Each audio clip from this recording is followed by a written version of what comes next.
સાત સિઝનમાં ખેડૂતના મોઢામાં આવેલો કોળિયો કુદરત છીનવી લે અને સરકાર માત્ર જાહેરાતો કરે અને આપે ઠનઠન ગોપાલ। આ પણ એક ઐતિહાસિક ઘટના છે। ઉદ્યોગપતિઓના તમે 69 લાખ કરોડનો ફાયદો કરાવી શકતા હોવ તો ગુજરાતના ખેડૂતોની એક જ માંગ છે કે અમારા 56 લાખ ખેડૂત પરિવારોની 96,000 કરોડ રૂપિયા, માત્ર 96,000 કરોડ રૂપિયાનું દેવું છે અને આ દેવું સંપૂર્ણપણે માફ કરવામાં આવે। જે 10,000 કરોડ રૂપિયાનું જે પેકેજ જાહેર થયું છે, મારે ફોનોમાં ભાજપના પ્રવક્તાઓને હું સાંભળતો હતો, ઉછળીને કહેતા હતા કે ઐતિહાસિક પેકેજ જાહેર થયું છે। ત્યારે જાહેર માધ્યમોના માધ્યમથી હું આ પ્રવક્તાઓને અને સરકારને કહેવા માગું છું કે હે સરકાર, આ કેવી રીતે ઐતિહાસિક પેકેજ છે? ગુજરાતની અંદર છેલ્લા 80 વર્ષના ઇતિહાસમાં ઐતિહાસિક વરસાદ પડ્યો છે।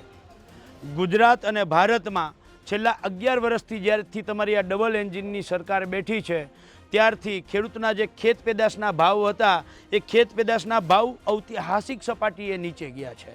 ખેડૂતની ખેત ઉત્પાદન માટે દવા, ખાતર, બિયારણ, ખેત ઓજાર, ડીઝલ, મજૂરી 4 ગણા વધ્યા છે। એ ઐતિહાસિક સપાટીએ, હાઈ સપાટીએ ગયા છે।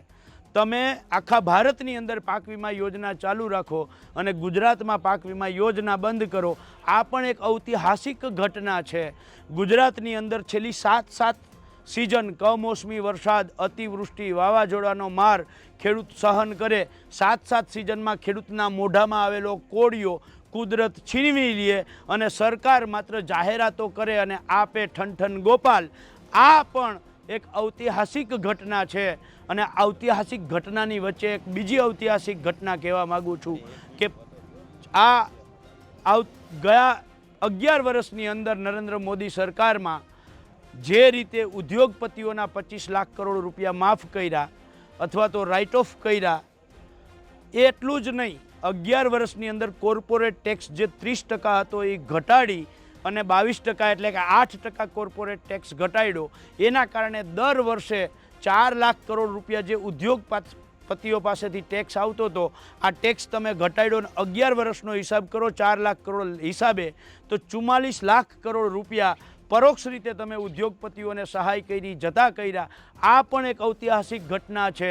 જેવી રીતે 25 લાખ કરોડ રૂપિયા રાઇટ ઓફ અથવા તો માફ કરી અને 44 લાખ કરોડ રૂપિયા 11 વર્ષની અંદર ટેક્સના કારણે જતા કરીને બંનેનો સરવાળો કરી અને 69 લાખ કરોડ રૂપિયા ઉદ્યોગપતિઓની ફેવરમાં તમે મદદ કરી।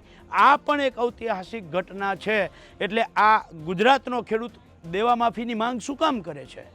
ઉદ્યોગપતિઓના તમે 69 લાખ કરોડનો ફાયદો કરાવી શકતા હોવ તો ગુજરાતના ખેડૂતોની એક જ માંગ છે કે અમારા 56 લાખ ખેડૂત પરિવારોની 96,000 કરોડ રૂપિયા, માત્ર 96,000 કરોડ રૂપિયાનું દેવું છે અને આ દેવું સંપૂર્ણપણે માફ કરવામાં આવે।